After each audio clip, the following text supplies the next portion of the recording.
کہ یہ شخص مجھے کہاں لے کر جا رہا ہے، اس لیے پریشانی حد سے سوا تھی، لیکن وہ تو رکنے کا نام ہی نہیں لے رہا تھا۔ ایک طویل مسافت کے بعد مجھے میرے ہی گھر لے کر آیا تھا اور غصے سے گھسیٹتا ہوا گھر میں داخل ہوا اور امی کے قدموں میں پھینکتے ہوئے بولا، اپنی لڑکی کو اپنے پاس رکھ، یہ مجھے باہر نظر نہیں آنی چاہیے، یہ میری ملکیت ہے، تمہارے پاس ویسے بھی صرف 1 ہفتے کا وقت ہے، 1 ہفتے میں میرا پیسہ دے دو، نہیں تو تمہاری لڑکی کو لے کر چلا جاؤں گا اور شادی کر لوں گا، یہ بات اپنے ذہن میں بٹھا لو۔ میری آنکھوں سے آنسو تواتر بہہ رہے تھے۔ اس شخص نے ہماری زندگی خراب کر دی تھی، وہ یہ بول کر ہمارے گھر سے جا چکا تھا۔ میں نے پریشانی سے امی کی جانب دیکھا تو وہ مجھے اپنے سینے سے لگاتے ہوئے بولی، ایک نہ ایک دن اللہ تعالیٰ اس کو ایسا عرش سے زمین پر پٹکے گا، یہ انسان کہیں کا بھی نہیں رہے گا، تم پریشان مت ہو، اللہ ہمارے ساتھ ہے۔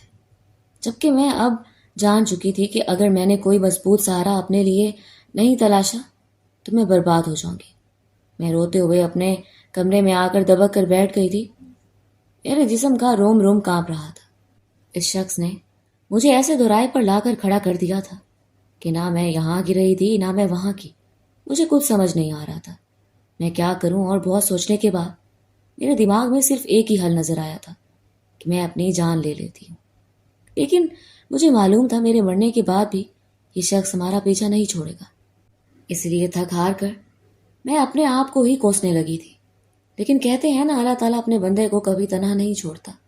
اچانک ہی میرے دماغ میں سر اشر کا خیال آیا تھا، یہ واحد شخص تھے جو اس مشکل میں میرے کام آ سکتے تھے۔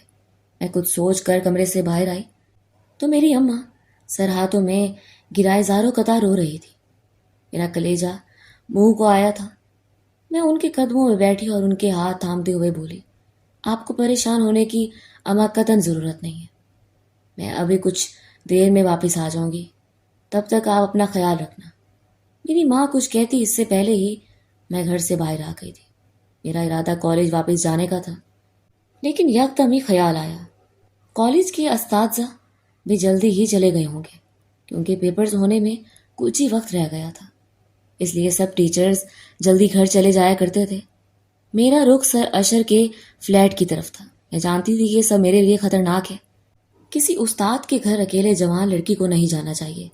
ان کی عمر کہنے کو تو 35 سال تھی، لیکن وہ شخص دیکھنے میں بلا کا حسین تھا۔ میں نے کبھی بھی انہیں غلط نگاہ سے نہیں دیکھا تھا۔ وہ میرے استاد تھے اور میرے لیے قابل احترام تھے، لیکن مجھے معلوم نہیں تھا کہ آج میں ان کے در پر کس لیے جانے والی ہوں۔ تھوڑی مسافت کے بعد میں ان کے فلیٹ کے باہر کھڑی ہوئی تھی۔ میں نے ایک گہری سانس ہوا کے سپرد کر کے جیسے ہی دروازے کو بیل دینے کے لیے ہاتھ بڑھایا، لیکن اس سے پہلے ہی دروازہ کھول دیا گیا تھا۔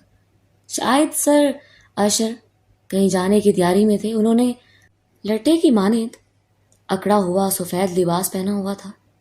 دیکھنے میں وہ کافی جازم نظر آ رہے تھے۔